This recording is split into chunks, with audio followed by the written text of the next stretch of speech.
मैं आपका अपना भाई सरदार हरकिशन सिंह। दोस्तों, आज मैं पुनः आपके सामने सूचना का अधिकार अधिनियम 2005 की बहुत ही महत्वपूर्ण जानकारियां लेकर आया हूं दोस्तों। क्योंकि दोस्तों, सूचना का अधिकार अधिनियम 2005 इसको बनने में बहुत ही लंबा समय लगा था और इसके पीछे बहुत ही संघर्ष रहा, जिसके विषय में मैंने थोड़ी सी जानकारी आपको पार्ट 1 में दी थी। तो दोस्तों, ये जो जानकारियां हैं, एक बार में पूरी जानकारियां दे पाना एक ही वीडियो में बहुत ही मुश्किल है। इसलिए दोस्तों, मैं इसको पार्ट्स के साथ आपके सामने प्रेषित कर रहा हूं। जैसे पार्ट 1 के अंदर मैंने काफी अच्छी जानकारियां आपको दी थी सूचना का अधिकार अधिनियम 2005 के बारे में, और अब पार्ट 2 जो मैं आपके सामने लेकर आया हूं दोस्तों, तो इसमें जो हमारा आरटीआई एक्ट 2005 है दोस्तों, इसमें जो 5 ऐसे बिंदु हैं जिसके बारे में मैं मानता हूं कि हर नागरिक को पता होना चाहिए। क्यों पता होना चाहिए दोस्तों?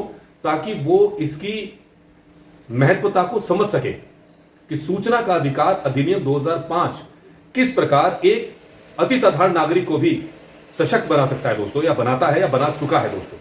तो इसके बारे में दोस्तों मैं आपको बताना चाहूंगा, इसके थोड़े से इतिहास के बारे में, कि जब हमारा देश गुलामी में था, जब ब्रिटिशर्स हमारे ऊपर शासन कर रहे थे, हमारे ऊपर राज कर रहे थे, उस समय उन्होंने एक दोस्तों अधिनियम पारित किया था, शासकीय गोपनीयता अधिनियम 1923। तो दोस्तों, इस शासकीय गोपनीयता अधिनियम 1923 के अंतर्गत ये इन्होंने ऐसा अधिनियम बनाया था ब्रिटिशर्स ने कि एक साधारण नागरिक शासकीय कार्यों की कोई भी जानकारी प्राप्त ना कर सके, तो उसको गोपनीय रखा जाता था। अब इससे क्या होता था दोस्तों, जो साधारण नागरिक हैं उनको बहुत ही समस्याओं का सामना करना पड़ता था। जब वो जानना चाहते थे कि हमारे यहां पर ये जो समस्या है, इसका निदान, इसका समाधान कैसे होगा, अगर वो जानने के लिए वहां पर जाते भी थे, तो दोस्तों इस अधिनियम का हवाला देकर, यानी कि शासकीय गोपनीयता अधिनियम 1923 का हवाला देकर उन्हें वापस लौटना पड़ता था दोस्तों। जिसकी वजह से जो साधारण जनमानस थे वो बहुत ही परेशान थे। चलो हम मानते हैं भाई, उस समय तो हमारा देश परतंत्र था, गुलाम था, तो अंग्रेजों ने यह अधिनियम बनाया। तो दोस्तों, इस अधिनियम के माध्यम से कोई भी साधारण नागरिक शासन प्रशासन का या सरकार के द्वारा कोई भी जानकारी नहीं ले पाता था दोस्तों। और फिर 1947 में जो हमारा देश आजाद हुआ, तब भी दोस्तों यह बहुत ही दुखद रहा कि इस अधिनियम को हटाया नहीं गया। लेकिन जो भी कारण रहे हों, लेकिन आप यकीन मानिए कि इस अधिनियम को, शासकीय गोपनीयता अधिनियम 1923 को निरंतर हमारे देश में चलता हुआ छोड़ दिया गया। लेकिन 1975 की अगर मैं बात करता हूं दोस्तों, और उससे पहले बात करता हूं अधिनियम 19(1) अभिव्यक्ति की स्वतंत्रता। तो दोस्तों, अधिनियम 19(1) अभिव्यक्ति की स्वतंत्रता के अंतर्गत अब बात यह आती है कि हम अभिव्यक्ति कब कर पाएंगे, हम कब किसी भी विषय पर बोल पाएंगे, जब हमें जानकारी होगी। एक तरफ तो दोस्तों यह अधिनियम लागू था, शासकीय गोपनीयता अधिनियम 1923, और उसके बाद यदि अधिनियम 19(1) अभिव्यक्ति की स्वतंत्रता दी भी जाती है, तो बिना जानकारी के हम क्या अभिव्यक्ति प्रदान करेंगे किसी को? जब तक हमारे पास शासन प्रशासन की जानकारियां ही नहीं होंगी, तो हम क्या अभिव्यक्ति देंगे, क्या भाषण देंगे? हालांकि अधिनियम 19(1) में बहुत ही शक्तियां दी गई आम नागरिक को, लेकिन उसमें एक छोटी सी जो कमी थी, उसको दूर करने के लिए दोस्तों आगे किस किस तरह से कार्य हुए वो मैं आपको आगे बताऊंगा। 19(1) जो अधिनियम है, उसके अंतर्गत हमें अभिव्यक्ति की स्वतंत्रता है। वो चाहे हम अपनी वीडियोस के माध्यम से करें, चाहे अपने लेखन से करें, चाहे किसी और भी माध्यम से करें, लेकिन हम अपनी अभिव्यक्ति को प्रकट कर सकते थे। हम बता सकते थे कि हमें क्या समस्या है और क्या दिक्कत है, उसको हम स्वतंत्रता से बोल सकते हैं। उस पर किसी प्रकार का हमारे ऊपर रोक नहीं है दोस्तों। तो दोस्तों, ये जो अधिनियम है 19(1) अभिव्यक्ति की स्वतंत्रता, ये एक बहुत ही सशक्त अधिनियम रहा। लेकिन जब तक हमें प्रॉपर जानकारी नहीं होगी शासन प्रशासन की या सरकार की, तो हम अभिव्यक्ति क्या करेंगे, उसके विषय में क्या बताएंगे?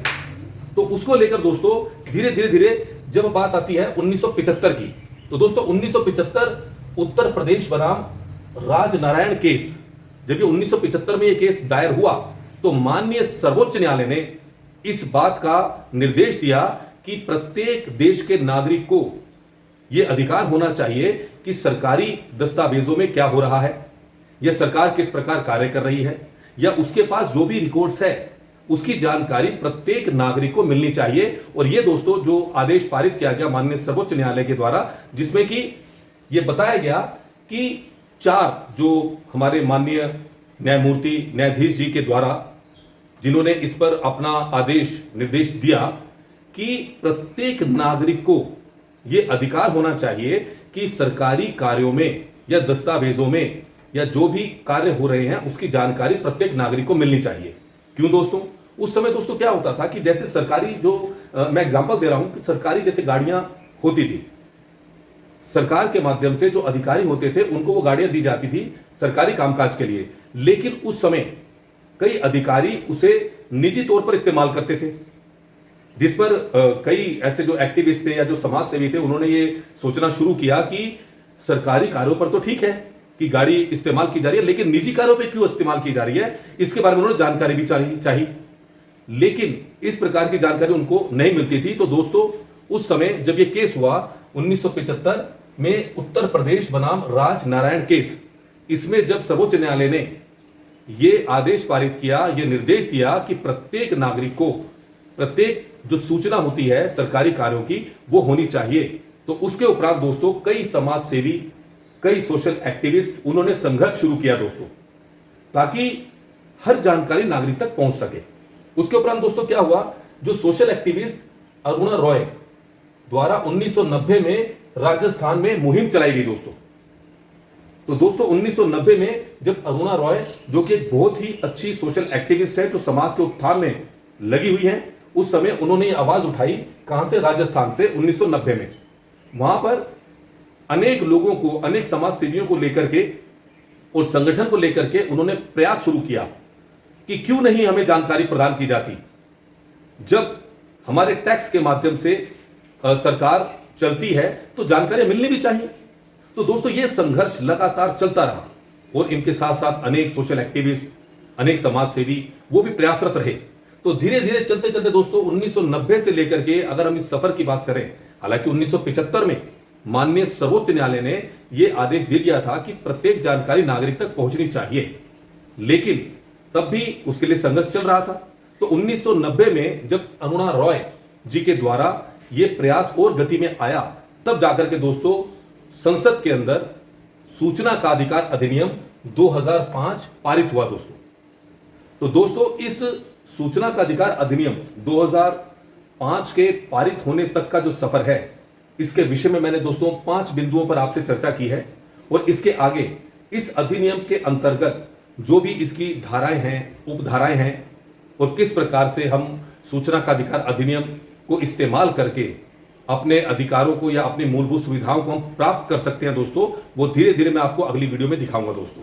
तो दोस्तों ये मेरा आज वीडियो का पार्ट 2 था, जिसमें मैं एक हल्का सा आपको रिव्यू देता हूं, जिसमें मैंने आपको बताया है सूचना का अधिकार अधिनियम 2005 के बारे में, शासकीय गोपनीयता अधिनियम 1923 के बारे में दोस्तों, जो ब्रिटिशर्स के द्वारा ये लागू किया गया था ताकि कोई भी नागरिक जानकारी ना ले सके। दूसरी बात बताई दोस्तों, अधिनियम 1901 अभिव्यक्ति की स्वतंत्रता। तो दोस्तों अभिव्यक्ति की स्वतंत्रता के साथ साथ यदि हमारे पास जानकारी होगी, और वो हमें किसके द्वारा प्राप्त होती है? सूचना का अधिकार अधिनियम 2005 के द्वारा। तो दोस्तों इसके विषय मैंने आपको बताया। फिर दोस्तों 1975 में जो उत्तर प्रदेश बनाम राज नारायण केस के बाद जो माननीय सर्वोच्च न्यायालय ने जो आदेश दिया, जो निर्देश दिए, उसके बाद ये मुहिम शुरू हुई पूरे देश के अंदर। सोशल एक्टिविस्ट उसके अंदर सम्मिलित रहे, आम जनमानस सम्मिलित रहा। और दोस्तों उसके बाद 1975 के बाद जब अरुणा रॉय द्वारा 1990 में राजस्थान में जब ये मुहिम चलाई गई, तो दोस्तों उससे पूरे देश के अंदर एक बहुत बड़ी ये बात हुई कि वाकई में हर नागरिक को सूचना का अधिकार होना चाहिए दोस्तों, ताकि वो अपनी अभिव्यक्ति की स्वतंत्रता को पूरी तरह से यूटिलाइज कर सके। और उसके उपरांत दोस्तों लगातार संघर्ष के बाद आरटी एक्ट 2005 यानी सूचना का अधिकार अधिनियम 2005 का संसद में पारित होना तय किया गया दोस्तों। तो दोस्तों ये जो सूचना का अधिकार 2005 है, इसके मैंने 5 बिंदुओं पर आज आपसे चर्चा की है, और पार्ट 3 जो दोस्तों मेरा अभी आने वाला है, उसमें मैं आपको धीरे धीरे बताऊंगा कि किस प्रकार से किस किस धारा के माध्यम से, उपधारा के माध्यम से आप प्रत्येक विभाग में, चाहे वो सरकारी हो या अर्ध सरकारी विभाग हो, वो आप जानकारियां प्राप्त कर सकते हैं। वो धीरे धीरे दोस्तों मैं आपके सामने उसको बताऊंगा। तो दोस्तों आपने मेरी इस वीडियो को बहुत ही ध्यान से सुना है, और मुझे दोस्तों इस बात पर बहुत ज़्यादा खुशी है और गर्व भी है कि मेरी जो भी वीडियोस अपलोड होती हैं यूट्यूब पर दोस्तों, तो आप सबके प्यार से, स्नेह से लगभग 10,000 सभी वीडियोस पर व्यूज़ आ चुके हैं लगभग दोस्तों। तो दोस्तों ये सब आपका प्यार है, आपकी मोहब्बत है, और मैं आपका बहुत बहुत धन्यवाद करता हूं। और दोस्तों मैं आपसे ये रिक्वेस्ट करूंगा कि मेरा जो यूट्यूब चैनल है सरदार हरकिशन सिंह, तो दोस्तों इसको आप वीडियोस को ध्यान से देखें, इसको लाइक करें, इसको सब्सक्राइब करें, इस पर कमेंट्स दें दोस्तों, क्योंकि दोस्तों इसी के द्वारा मैं फिर और अध्ययन करता हूं और मुझे उत्साह मिलता है कि मैं और बेहतर कर सकूं मानवता के लिए, राष्ट्र हित के लिए। जय हिंद, जय भारत।